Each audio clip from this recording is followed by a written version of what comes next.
Hey, what's up YouTube? It's Scotty with Evil Castrigo. We're back here in the shop because I just picked up a new bike that's going to be possibly the winter project this coming season. While it's getting cold and got nothing to do but work in the shop. I'll be working on this bike behind me I just picked up. So let's check it out and then I'll talk a little bit more about it. So what we are looking at here is a 2011 Marin Pine Mountain 29er.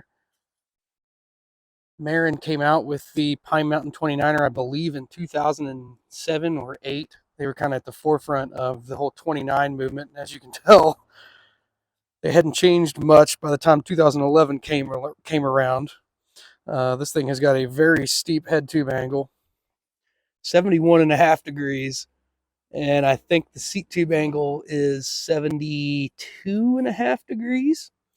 So this thing is steep. It's obviously an XC bike, 100 millimeters of travel. It did come with an air fork, believe it or not. I think this was about a $1,700 bike back in the day. It's got an old RockShox Recon TK. So just a lockout. Obviously it's quick release front and rear. I'll put a little picture of what this bike actually looked like when it was new, and then I'll talk about why it's painted. No, it's not stolen.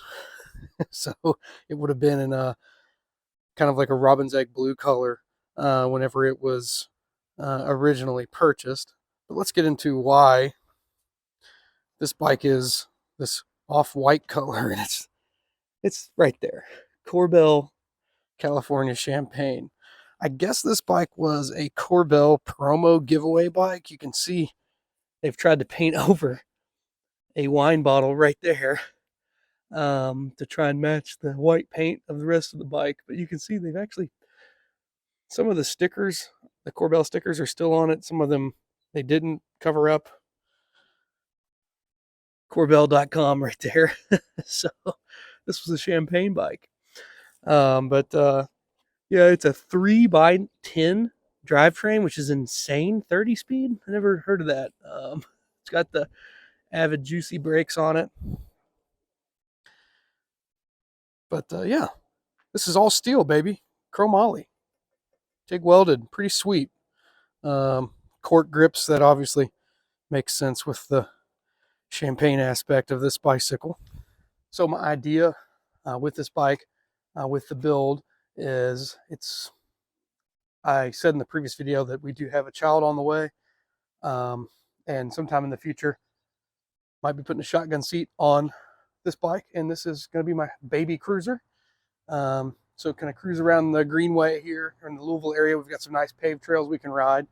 So that's kind of my idea with the bike. It's a good excuse to have another bike in the garage, even though it's premature. Definitely premature.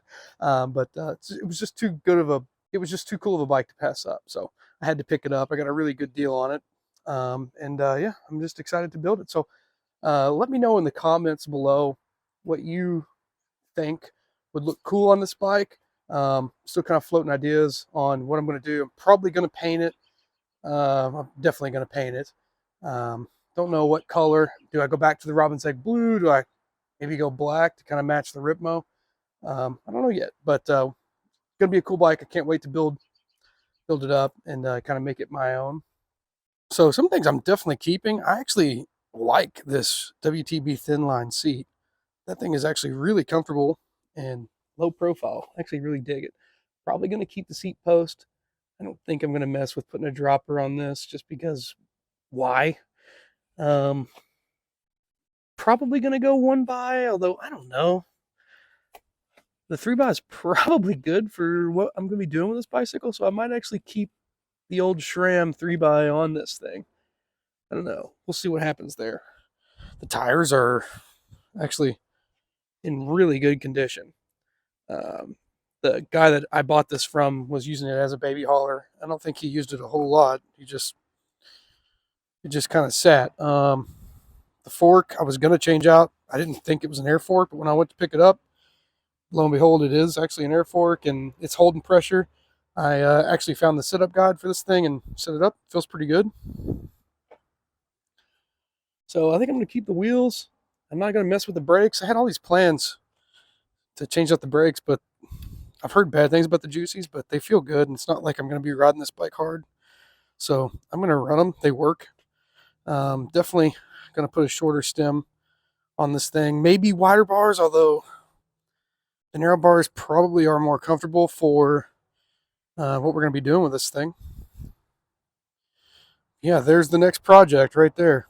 So again, if you're watching this, let me know in the comments what you think I should do. What would be cool? Maybe if you're an old school Marin fan, let me know about this bike, a little bit more about the history. It's cool. It's kind of like the history of 29ers. So I'm excited to have it. We've got 2 old 29ers in the stable now. This bike and Ashley's hardtail, which is an old Fuji from about the same era. Her Fuji's maybe a few years older than this one, but it's definitely very similar in a lot of ways. Although her bike's pretty sick. I kitted that thing out. So yeah, anyway, thanks for watching. I'm gonna stop rambling. Check you later. Okay, so I've just been pedaling this thing around the yard. This thing's fast. I actually can't believe how fast it accelerates. I might have to do a trail ride video on this thing before I really do much to it. Oh, and I went ahead and put a set of stock Ibis bars I have on it with a 35 mil stem. Feels a lot better. The old ones were 680. These are 780. So a little wider. What's up, ladybird? Say thanks for watching. Like and subscribe.